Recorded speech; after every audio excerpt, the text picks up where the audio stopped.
so that we got it set. Obviously, as you read the news, there's lots of challenges right now with travel. So I'm glad we're going in a couple months.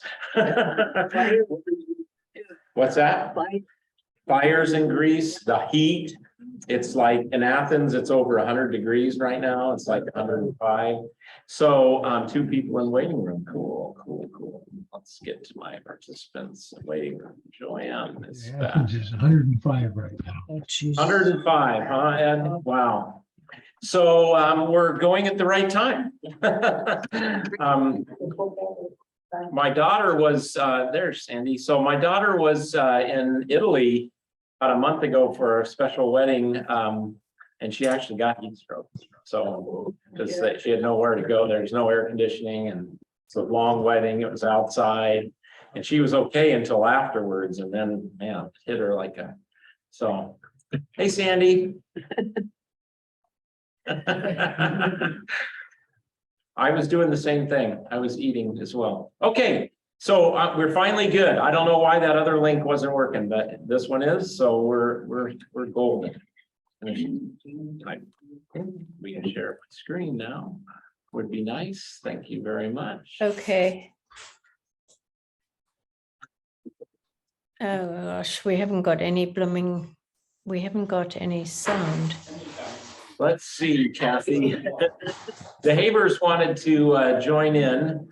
Kathy, we can hear you though. We can hear you, Kathy. What are you looking for, love? What have we not got? I've got it. We haven't got it. Here, I'm going to mute them so that while they figure it out. All right, let's see here.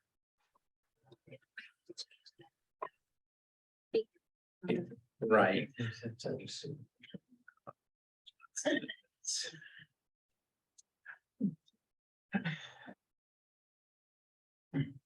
All right. So let's begin. The Lord be with you. Let us pray. Gracious God, we are so excited and we pray for all the details.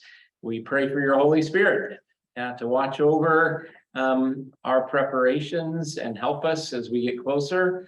But truly, mostly prepare us in our faith journey to be in these places and know what happened and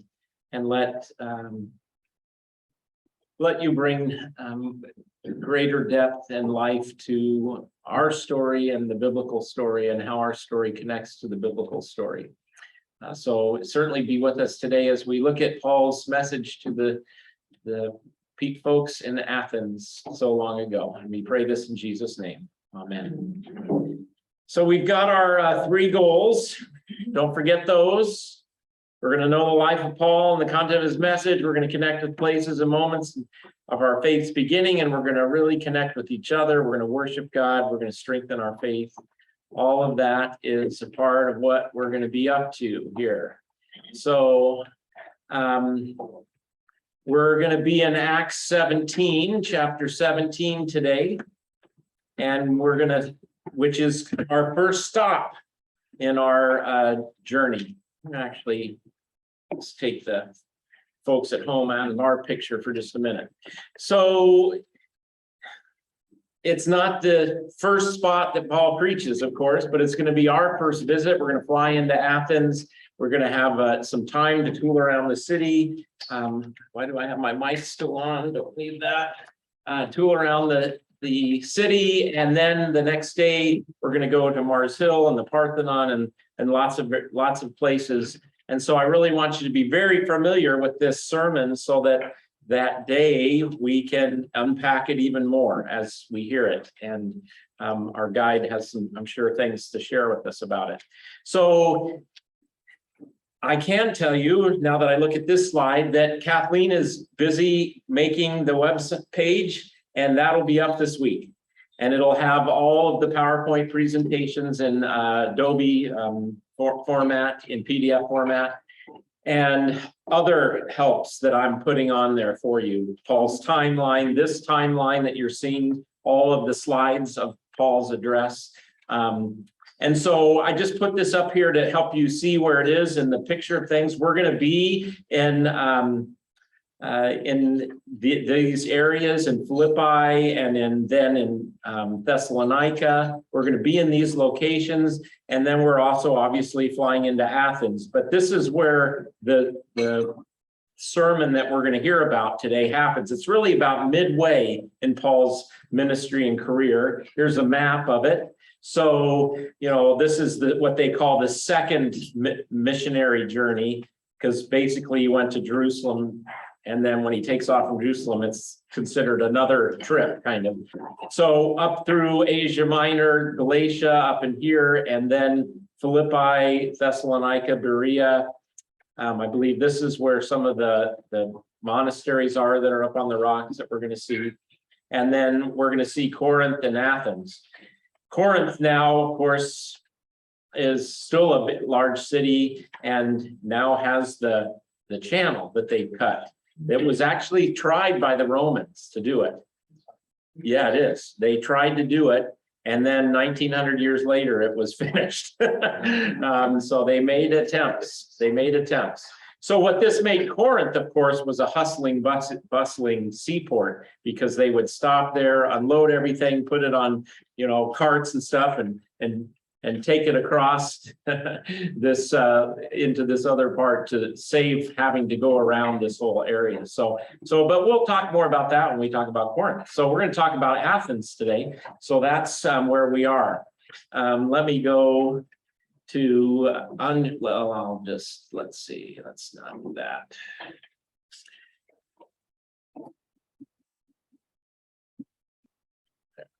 That's right. I have to stop sharing and go to my new share of this. There we go. Okay, and now I can bring everybody up here, so everybody else at home here can see the folks at home. Okay, so we're going to take a look. Let's read this story from Acts 17. If you've got your Bibles, it is. Oh, I'm on my Luke teaching and not my Acts teaching. Acts 17. We got a roar. So there's Paul and Silas in Berea, and then and Thessalonica, and they have all kinds of trouble. They have to head out. And in this stage in the journey, remember, you've heard about Paul and Barnabas at the beginning. That was his kind of right-hand person at the beginning. They kind of have a falling out, and we'll unpack that down the road here. But now he and Silas, or Silvanus, are working together. And so they go to Athens.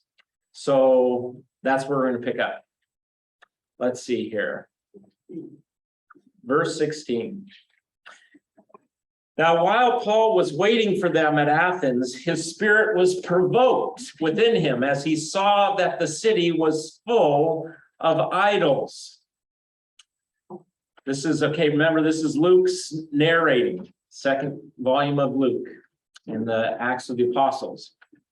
Sometimes maybe better described as Acts of the Holy Spirit.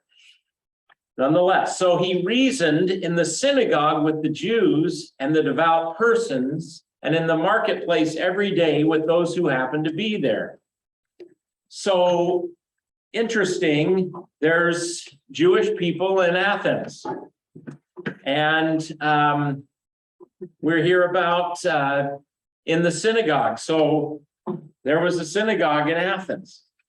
Now, we don't know, by the way, if synagogues were just houses of Jewish people or actual buildings in each location, but we know there were actually like churches like of today, like synagogues that were very much a very typical kind of architecture. They're basically a rectangle with bench seating around the side and columns.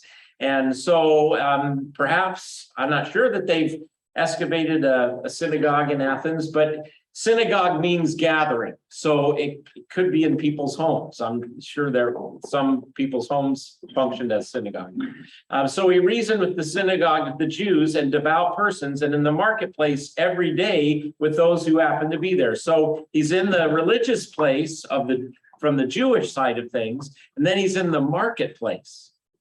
Did he set up a booth or something? I wonder. I don't know. So some of the Epicurean and Stoic philosophers also conversed with him. We're going to come back and I'll give you a description of what those people believed. And some said, what does this babbler wish to say? It's an interesting Greek word. Spermologos is the actual Greek. So it's like just words going everywhere type thing. Babble, that's evidently that comes to be. So what does this babbler wish to say? Others said he seems to be a preacher of foreign divinities because he was preaching Jesus and the resurrection. And they took him and brought him to the Areopagus, that's Mars Hill, saying, may we know what this new teaching is that you are presenting, for you bring some strange things to our ears. We wish to know, therefore, what these things mean. Now, the Athenians and the foreigners who lived there would spend their time in nothing except telling or hearing something new. So that's the foundation for Paul's message. Let's try and break some of this down a little bit. Got that croissant in my throat. So I want to get back to my PowerPoint here, and now I've got to hide the people here anyhow. So the Epicureans. But this is not, we got to go back one. There we go. So the Epicureans argued against fear of death, since in their view, death was merely the dissolution of the atoms entangled to make up the human, and against fear of the gods who would enjoy their own blessedness without troublesome concern for human affairs. So Epicureans didn't deny the whole pantheon of Greek gods, but their sense was that those gods didn't have anything to do with us. We're just atoms, and that's who we are. Free from these fears, they counseled, one should seek to live a peaceful life in which the body is free from pain and the mind peaceful and undisturbed. So Epicureanism, even today, like if you look that up in the English dictionary, it would be like someone that's carefree, no worries, no cares. And so that's the goal. Consequently, one should choose a private life, pursuing this ideal in the pleasant company of friends. In other words, have a good time. Some Epicurean philosophers in Athens discussed Paul's religious beliefs with him.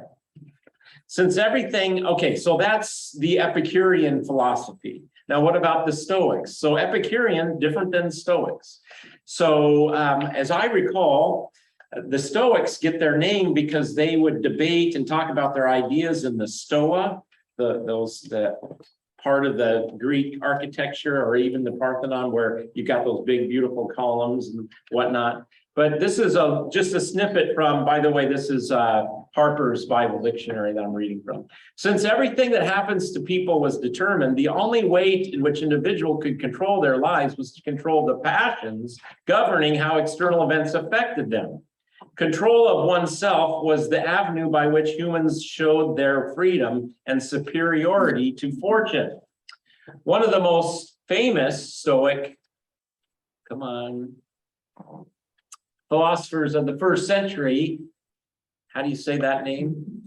Epictetus, was a lame Phrygian from Hierapolis, who had been slave to Nero's freedman Epaphroditus. After gaining freedom, had us, lectured to large audiences that they should only be concerned about what was under their control. Another famous Stoic teacher was Nero's tutor and advisor, Seneca. We learn a lot about the Roman era from Seneca, who retired from the court when Nero's career turned bad and was later forced to commit suicide by the suspicious emperor. In the 2nd century, the emperor Marcus Aurelius, who had studied, this same guy, I can't say his name, recorded his meditations while in the field with the army.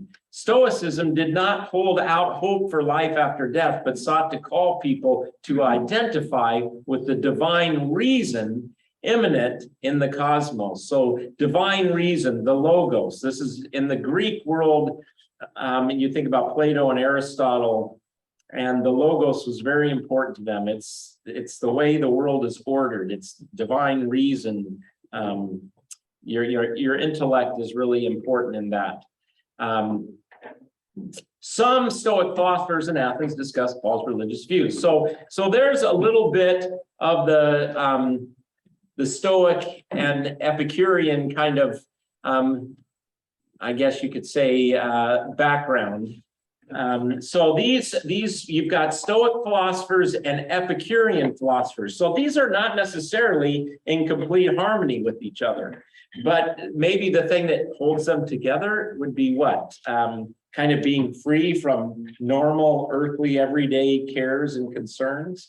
The Epicurean would be, hey, eat, drink, and be merry, and enjoy life with friends, and because basically tomorrow you die and that's it. There's nothing else. Stoics didn't really hold out for life after death, but they said the key to life is understanding and getting connected with the divine logos, the divine reason. So they, of course, loved to debate and have philosophy and ponder and think. And so Luke tells us that they just love to spend their time with nothing except telling and hearing new stuff. Who's taking care of them? What's that? Who's taking care of them? Who's taking care of them? Yeah, that's true. Where are they getting their daily bread, so to speak? Yeah. So, when we get to this point in Athens, one of the things I want us to wrestle with is the collision of Christ and culture, the collision of the gospel and Greek mythology and philosophy. And we know for sure that Hellenism, so folks know what yeah, please, Tom. I was wondering, did the Epicureans and the Stoics, were they confronted with Romans the way Christians were? Were they confronted? I mean, did they have trouble with the Romans the way Christians? Yeah, good question. Did they have trouble with the Romans? I don't get the sense that they did, because it was a philosophy almost more than a religion. And so what I understand about the Roman way is that they had accepted religions. And the Jewish people, that Judaism was an accepted religion. They're synagogues, so they're going to leave you alone as long as you're a good Roman citizen, you're fine. And so the problem with Christianity is it was not recognized as an official religion until Constantine, in the 300s. So Christians, and of course Nero, who we heard about, is going to blame the Christians for the Rome burning and all of that, and that starts a persecution. So I don't get the sense that they were. I don't get the sense that they were much more Greek maybe than Roman, though. I mean, because we can't just, I always make the mistake of equating Greek and Roman, but there was a difference there. But very much, again, it's kind of the Greco-Roman thing. Hellenism influenced everything and everybody in the world, the known world at the time, North Africa, all the way around into Europe. Who was that? You remember? Who started the whole Greek thing? Alexander the Great. He conquered and spread Greek thought throughout the world. And so So even in Jesus's walk in the Holy Land, Hellenism had thoroughly influenced, what we know today as Israel. So right from the beginning, we see this influence of Hellenism, Greek thought, with the faith. Here's a little side note for you. You're aware that there's a Greek Old Testament and a Hebrew Old Testament, right? So the Greek Old Testament is, let me stop the share for a minute. The Greek Old Testament is the translation of the Hebrew Bible into Greek, and that happened around 70 BC, somewhere in there. That's the guess, and it's called the Septuagint, and the reason it's called that, I believe, is the number, I think that's 70, is that the legend is that 70 scholars sat down individually and translated the Hebrew into Greek, and each one did it exactly the same.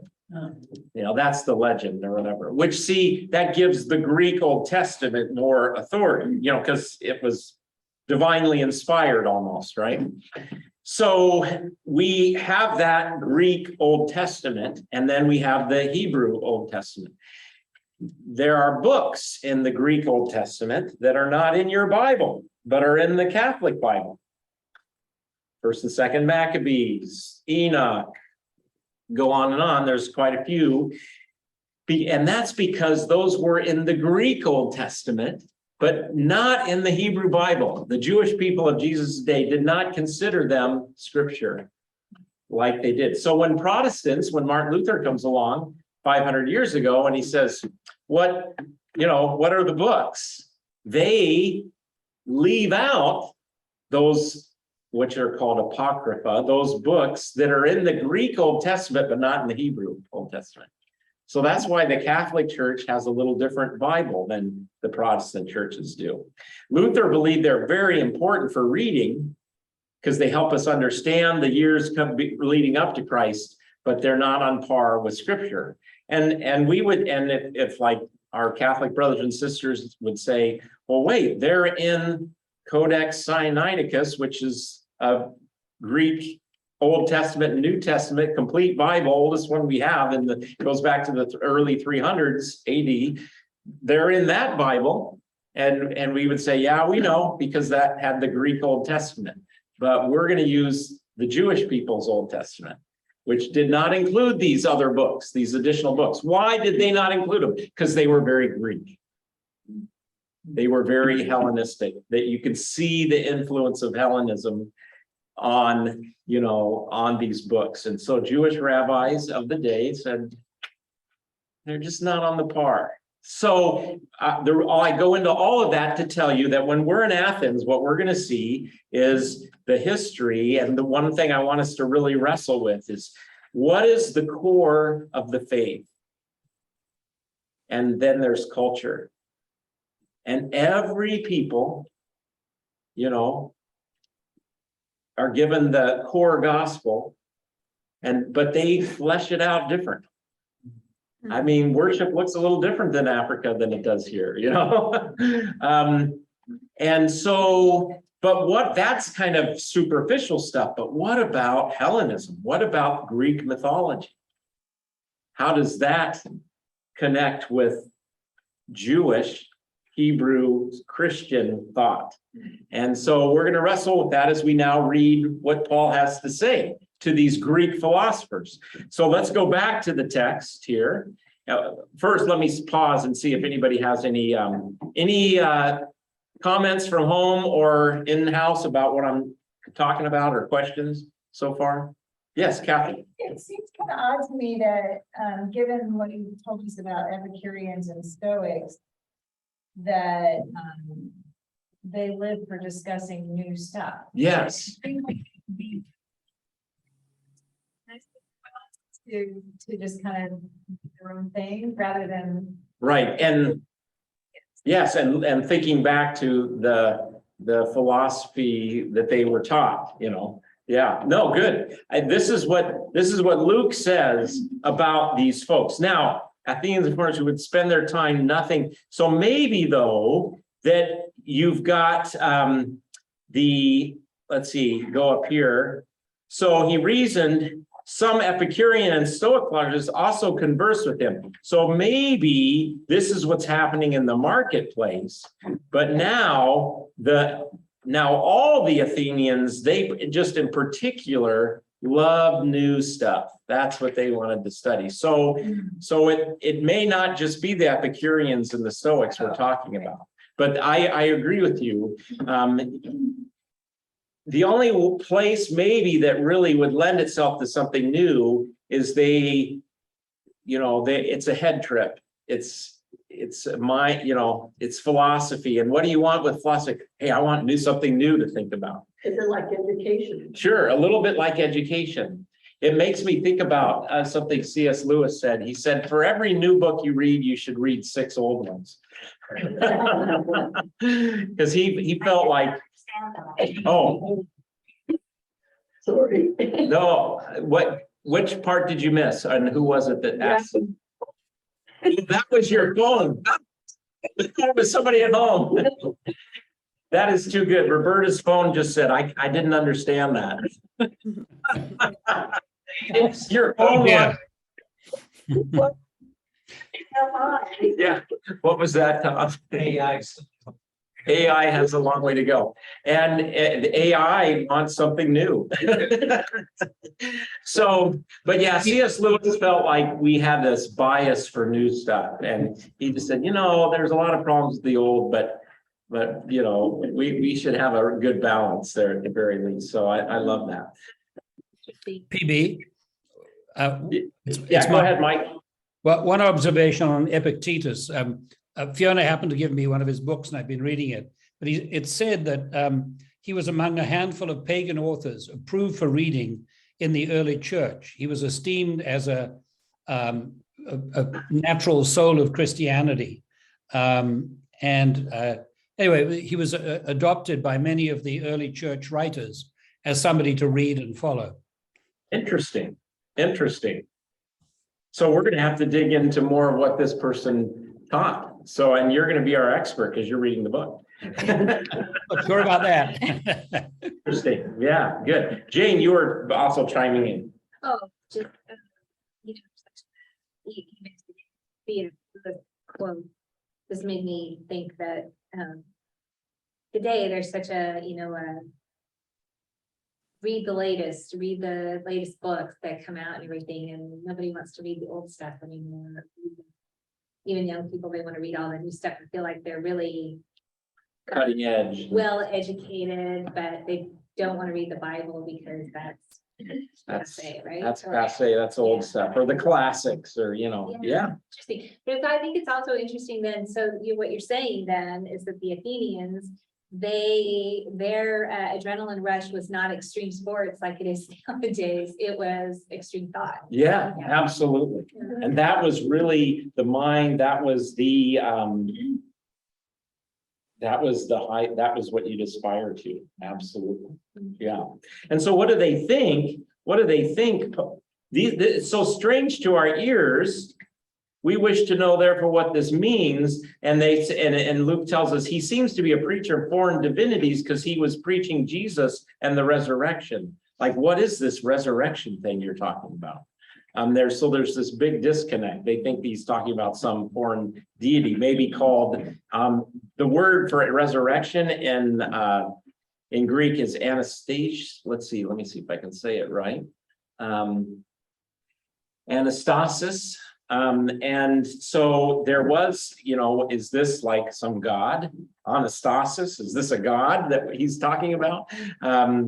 And so they're like having a hard time. It's like a triangle through a square, hole. Their brains, they've got cognitive disconnect with this. So yes. Especially if you their belief is that the atoms just disperse when you die. Right. That would be a mind blower. Yeah, it was a mind blower. Like, what? This isn't all there is, type of thing. And then let's actually just springboard off of that comment, Jane, and think about Greek mythology. I don't know, maybe some of you are experts on Greek mythology. I'm much more than me. I know a little bit. But what, in essence, when you think of the gods in Greek mythology, what's the role of human beings? What do entertainment, Pete? Yeah. Jane, I think you were saying pawns, kind of. Control. Control. Okay. Yeah. From what I know about Greek mythology, there's a lot. It is kind of like that. Humans are just kind of playthings, pawns. At the mercy of and yet there's a connection to human beings, because all these Greeks have all these idols in their houses to the various gods for various reasons, and they, and each town seemed to have not a patron saint, but a particular god that was, the Artemis was that anyway, we'll when we get to some of these other Greek towns with the fertility god and anyway, so each town would have like their favorite god, let's put it that way. And then you had the great gods of Zeus and others that were above all those. So you had all the, it's very complicated, but lots of gods, and human beings just tried to pacify the gods so that they would have a decent life. And that's really the way Greek religion functioned. And so we want to think about that as we come to. For their daily needs. I think that was a part of it, sure, that they would survive or have their daily needs. Yeah. Protection, etc. Yeah. Yep. Yeah, so that whole world collides with the biblical story, the Jewish story, and this concept that was clearly in place in Judaism of the resurrection of the dead. Pharisees believed this, they taught this. This was not something Jesus invented, but Jesus is talking about being raised from the dead. And obviously that's a key component to the gospel. So, how does that jive with Greek mythology is the question. So, all right. Bob's continuing to get stuff put together. Why is this coming? Bizarre. No, I don't want this. I don't want the news. Thank you. Okay, well, let's read the address here. Let's read the address because we got to close up shop here in another 15, 20 minutes. So Paul, standing in the midst of the Areopagus, said, now we are going to stand right there. Although there's two things. The Areopagus could be a council, like a place in Athens where they had debates and stuff, or the Areopagus, which the translation would be Mars Hill, is this hill that overlooks the Parthenon and Athens. And so there's a little bit of debate about that. Maybe we'll let our guide have more to say, but we're going to be there. One of the two places that Paul had this sermon. Men of Athens, I perceive that in every way you are very religious. Oh, I just want to stop there. So they're very religious in the Greek way. They're looking for God. They are thinking about God. They're thinking about the meaning of life. They're thinking about, all of these things, whether it be the Epicureans or the Stoics, and they're steeped in Plato and Aristotle and all of this, human thought that's so important in Western, the Western civilization, I guess you could say. They're very religious. So is Christianity a religion? It wasn't at that time, certainly, not yet. Faith. It's faith, okay, yeah. This is an important question. Is Christianity a religion? It was really fun this week. We had somebody who comes and walks our labyrinth, does not go to church, and is not a religious person. And it was really cool because she was offering to help maintain the space because she just loves it. So she's spiritual, but she's not religious, and I don't like religion. And I said, I would just love to talk to you sometime whenever you want, or if you don't want, no problem. We're just delighted that you're using our space. Because I love to talk to people who aren't religious. Because I'm not either. No, I like to make a distinguishing between religions and Christianity. Now, on one level, of course, if a religion is something that deals with a sense of transcendence, something higher than us, then Christianity is religion. But again, going back to C.S. Lewis, no, it actually wasn't C.S. Lewis. I'm misquoting him. I forget the gentleman that said that Christianity or religion is a human being's search for God. But Christianity is God's search for humanity. And I think that's a fair distinction. So Paul know what he does first. He celebrates their religiousness. I see that you're religious. Way to go. Good for you. I mean, like the person that came and talked to me, it's like, that's awesome. That you're not really, that you're spiritual or whatever. What I also like to encourage when you're working with someone, especially who is not a Christian, to definitely acknowledge God's at work in their lives, whether they're officially a Christian or not. God doesn't somehow show up when we get baptized. God's at work in all places at all times. So anyway, okay, so for I passed along and observed the objects of your worship. I found also, and notice Luke's already told us, though, that he's pretty disturbed about all these objects, all these idols. I found also an altar with the inscription to an unknown God. So the Athenians, we haven't found this unknown God, I don't think, but we found one somewhere else. I don't think we found one in Athens, but in archaeological work, they've found such a thing in another Greek town, and I forget where it is. So I love this. It's like, well, we can't miss one. So the unknown one. So they recognize that with all of their pantheon of gods, that they're missing one thing. What therefore you worship as unknown, I'm going to proclaim to you now. Now notice that this religion Paul's going to talk about is something that is proclaimed versus philosophized. This is a word, a preached word. So what you thought you didn't know, here you go. I'm going to proclaim to you the God who made the world and everything in it. So now there's one God that made everything in it. That's a mind blower for Greeks. Being Lord of heaven and earth, does not live in temples made by man, nor is he served by human hands as though he needed anything, since he himself gives to all humankind life and breath and everything. In the Greek pantheon of gods, they kind of needed human beings as their pawns,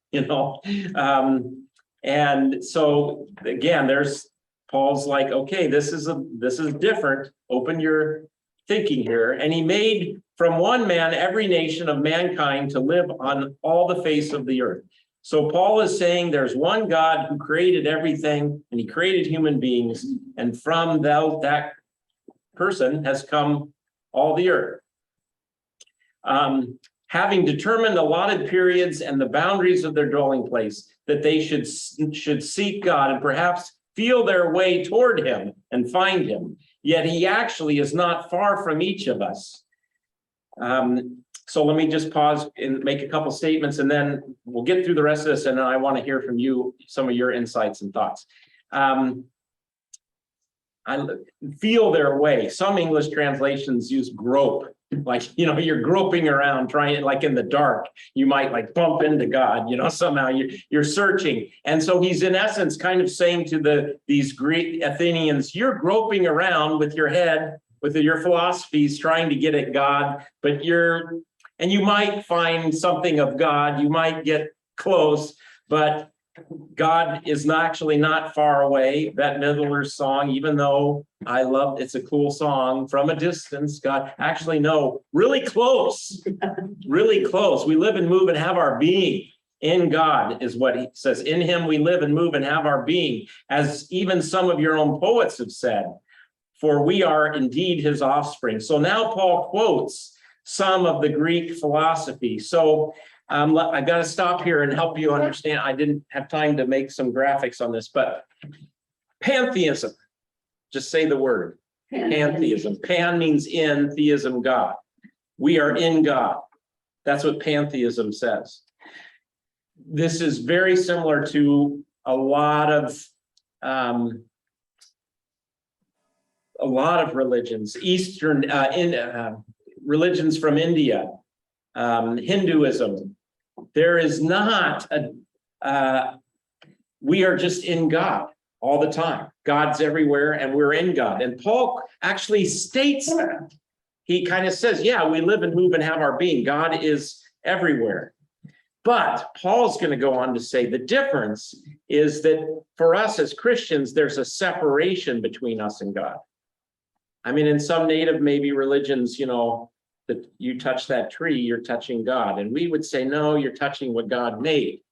And same way with the Hindu religion. So, and in Buddhism too, you know, there in Buddhism, like people say, I'm not an expert on Buddhism, but there isn't this transcendent God. God is just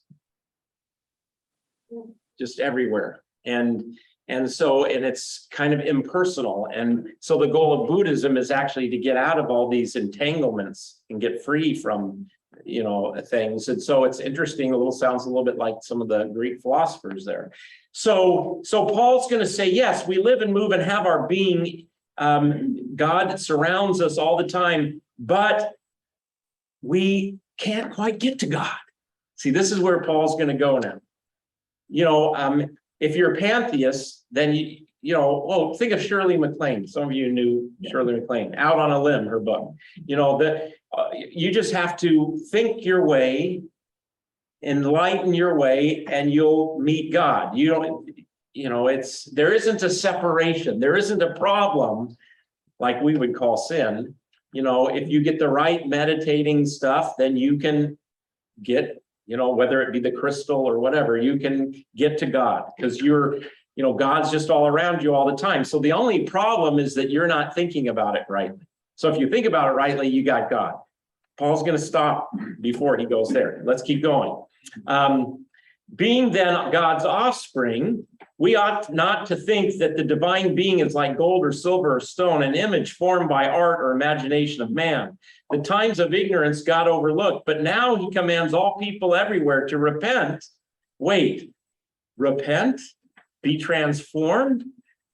Because he has fixed the day on which he will judge. Wait a minute, we're talking about a God who's judging what we do. So what we do that may sound harsh, but think about what's being said here. What we do matters.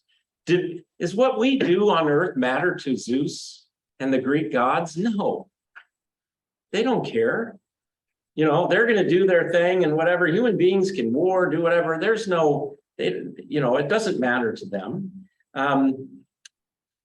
He's fixed the day on which he's going to judge the world in righteousness by a man whom he has appointed, and of this he has given assurance to all by raising him from the dead. So, in essence here, I'm going to do my little paraphrase. Paul's saying we need something more than just the gray cells between our ears. We need God has appointed a person to judge the living and the dead. And he raised Christ from the dead to prove it. So note what's at the heart of when Paul preaches into this strange new culture of Greek mythology and the Athenians. Resurrection from the dead is in the core. What does that mean? Okay. But when they heard of the resurrection of the dead, some mocked, but others said, we will hear again about this. So Paul went out from their midst, but some men joined him and believed, among whom also were Dionysius and the Areopagite, and a woman named Damaris, and others with them. So we didn't hear about thousands. We hear about a few handful of people that believed and went with him. Probably Paul's least effective sermon. But maybe one of his most important. Please. He doesn't refer to the man as Jesus, so he doesn't refer, he just talks about God up there. Yeah, there's a man that he has gonna judge the world through. Yeah. So he refers to Jesus, but he doesn't use his name. You're right. You're right, the way Luke says that. Maybe that Luke tells us that way to emphasize that this is a man, a human being, by which Well, God is, bringing salvation to the world. That would be a bizarre thing to a Greek person, So, yeah, because nowadays, then they would go out looking for a man, are you the man? right. And actually that Paul will have to say that in a couple, I don't know if it's before or after this sermon, but people want to make him a god because he does this miracle or something, and Paul says, no, or maybe it's Peter, no, we can't do that. But so it's interesting. It's a short sermon. It's going to judge the world. So what should we be concerned about? Well, righteousness, justice, and how is that righteousness going to be taken care of? He's appointed one, and he has given us assurance of that by raising him from the dead. So it's, in righteousness by a man whom he has appointed. So Jesus is the one. In essence, Jesus is the self-revelation of God. He is the one that we need to look to, not all these other gods. And this is what you've been groping around for. And so these Greek philosophers are groping around, wondering what to do, using their heads really good, thinking their way, trying to go. And now they're told, you need this event of this man who was raised from the dead. And that's the key. So boy, how does that mesh with Greek culture is going to be an interesting question. But hey, please, respond. I really found that interesting, thinking back to, when Paul shows up in the Bible earlier, Stephen did the same thing. He went to the Pharisees and then to the Sanhedrin. Yes. And said, hey, here's your history. And he went through the entire history of the Jews. Like, hey, I can see you're really religious. Yes. But your God doesn't dwell in the temple. Yes. That's exactly what. That's true. Yeah. True. That's right. That's right. And then they killed him. Yeah, they stoned him. It's like, what do you mean? We've got God box stuff right So here. he started the same thing, like, hey, you guys, I see you're really religious. It's really great, but here's your little box where you put your unknown God. And, Stephen said the same thing for the same. Yeah, just a little bit different way, but yeah. And the resurrection was front and center to them. Yeah. Interesting, really. Lisa. So in the beginning, it says. Can't hear you. It's a bummer, Lisa. We're having trouble with your audio for some reason. Not very good. If you know what, if you go down in your in the Zoom, if you do the audio, like where you can mute on the bottom left, if you have your computer and you press that little if you press the little up arrow where it says mute, and then there's a little up arrow, if you press that, I'm pressing it so maybe you can see on my screen, and you go to audio settings, then you can turn up your microphone. Maybe your microphone got turned down. I don't know. But, or chat, do the chat, if you, because we can't really hear you at all. Sorry. Yeah. Oh, you're muted now. Sorry. Now ask to unmute. There we go. Try it one more time. I will chat my question. Yeah, please. If you do use the chat, and then we'll get that figured out. Other thoughts and reactions to the sermon, Kathy? So I'm looking for, he's kind of saying who the reader is. Is he the gospel? Is there any gospel in there? Good question. Where is the gospel? in this sermon? Great question, especially great for a Lutheran. Where's the gospel? Yeah, I well, mean, he's saying that the man is gonna judge. And he's proven this by the resurrection. The only place I can see it is if it means. When it says. Righteousness, but that's the NIV version doesn't say that. what does yours say? It's- Justice. Okay, with justice. Yeah.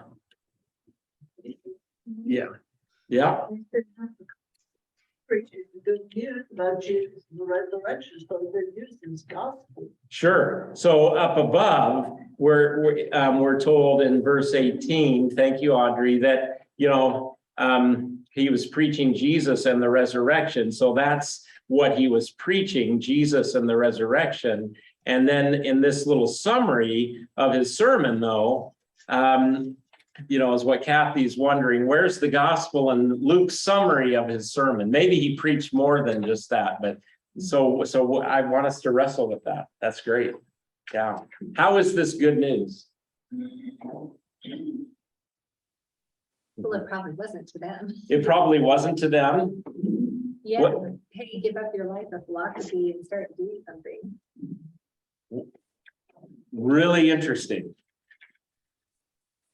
Oh, and now because of that, sorry, Lisa, did you get your chat in yet? Yes. Okay. Paul addressed men in this gathering, but it appears that at least one woman, Damaris, yes, was present. How common would it have been for women to attend this gathering? I don't think it would have been common from what I know, but that is a great question. And sometimes we inclusivize the biblical writings when we know it included women, like when Jesus says, my brothers, Adelphos was a word for the community. And so we know that included women. So sometimes we'll say brothers and sisters, we'll inclusivize it, but I don't know that here, like, I think it was talking about men for the most part. So I think that would have been unusual, but it's really awesome. Luke mentions, agree.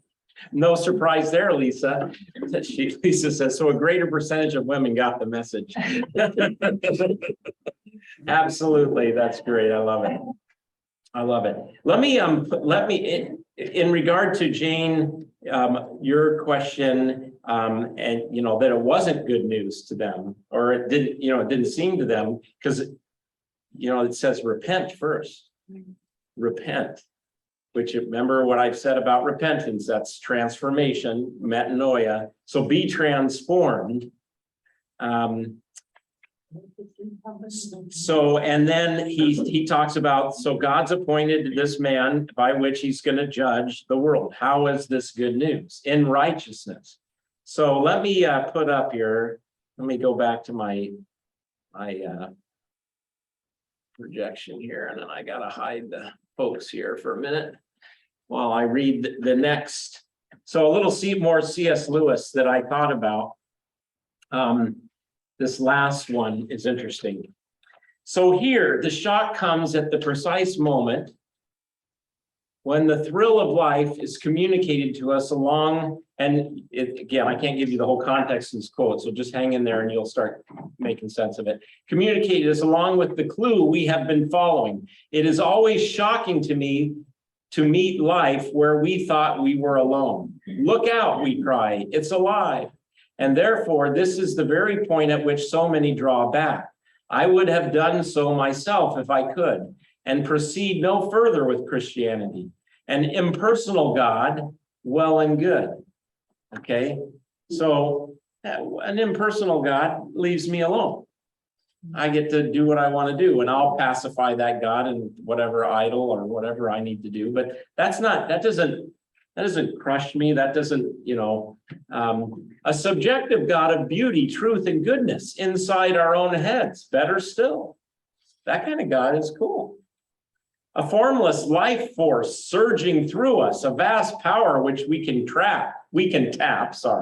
Best of all, like tap into your potential, but God himself, alive, pulling at the other end of the cord, perhaps approaching at an infinite speed, the hunter, king, husband, that is quite another matter. There comes a moment when the children who have been playing at burglars hush suddenly. Was that a real footstep in the hall? There comes a moment when people who have been dabbling in religion, man's search for God, suddenly draw back, supposing we really found him. We never meant it to come to that. Worse still, supposing he had found us. I don't know, I thought about that. When you said that, Jane, I thought about that quote, and I thought about this quote as I thought about Paul's sermon, that this message is kind of at first a killing message. Like all the ways you tried to climb up the ladder, and it's put to death. But thankfully, and this is what, Kathy, I think where you have to find the gospel in this word is judge the world in righteous. I love the translation righteousness here better than justice or just. God is just, of course, and God wants us to live justly. But this is that word, God is righteous. How? And we are not. So he's going to judge the world in the righteousness through this man. That's where we almost have to go, well, what else did he preach? And what else did he go? Because that's where he's going to say faith in Christ makes you righteous. And and he's proved it by the resurrection. So in other words, the Christian faith says all of your human efforts have to die. And you have to turn to Christ for redemption and let him save you. Let him do the work. I'm stubborn. I mean, Sandy's got me, it encourages me to, and I'm like, no, I don't want to, or you just, we're stuck. We have this will that we want to do it. I don't want help. I don't need someone to help me fix that or whatever. Yes, I do, so, but that's a part of human nature. And that's, I think, what the Greek and does this make sense? I'm seeing some folks here that are, I love this quote. It's a good one. Yeah. All right, good. And we gotta find out some more of these people like Damaris. I want to look into this person, see if we know anything else about her. So the first convert, by the way, in Europe, which we'll get to when I think we get to Philippi, is a woman. So yes. It seems to me that whenever we encounter a woman in any of the gospel, she's unique or well accomplished. Yeah, well accomplished or unique. Yeah. Yeah, there's Lydia, the woman at the West is unique and special. Yeah, absolutely. Yeah. Yeah, it's true. It's true. No, I'm with you. I'm with you in that. Yeah. All right. It's 1 o'clock. So we've done really an hour with our 15-minute delay with the technologies. So, but what other reactions up to this sermon or just to the whole concept of Christ and culture and in Christianity? That's something that'll be fun for us to think about as we go forward. Let me pause. I have another thought while I ask that question. But any other input or questions, comments? Kathy, please. I wondered about this, when he uses to an unknown God, if that's just his way that he's found to connect with them, or if there's possibly a sense that they actually knew deep down that there was something other than what their Greek mythology covered, because the scripture says that we all have, without excuse, the evidence is there. Yeah, Romans 1, yeah. And I just wonder how to take that, is that just, this is a brilliant way for Paul to grab their attention because it's something they're familiar with, or was that unknown God thing? Were they just covering their basics, or did they really sense that there was something else? Yeah, good question. I guess my sense is that they're covering their bases. That's what the Greek folks were doing. It's like, well, we've got all these, but we might have missed one. So, but Paul uses it the other way. He's saying, there's something with all of your groping around that you don't know. And you're right to think you're missing something. Now, let me tell you what you're missing. That's the way I think he's using it. For the Greeks, I think they were like, we might have missed one. That's me though, but yeah. But I guess also maybe on a plus, because remember the great thing about what Paul, he affirms their religiosity at a certain level. He affirms their searching.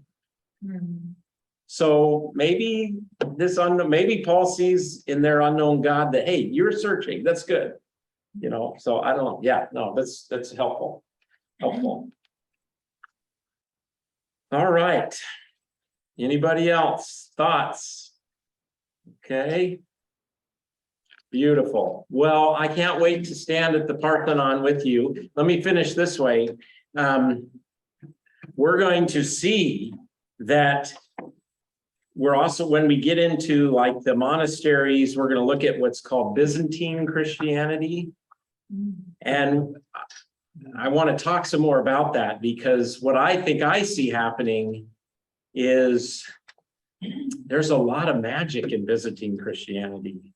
That whole concept of relics and that's all that gets in there.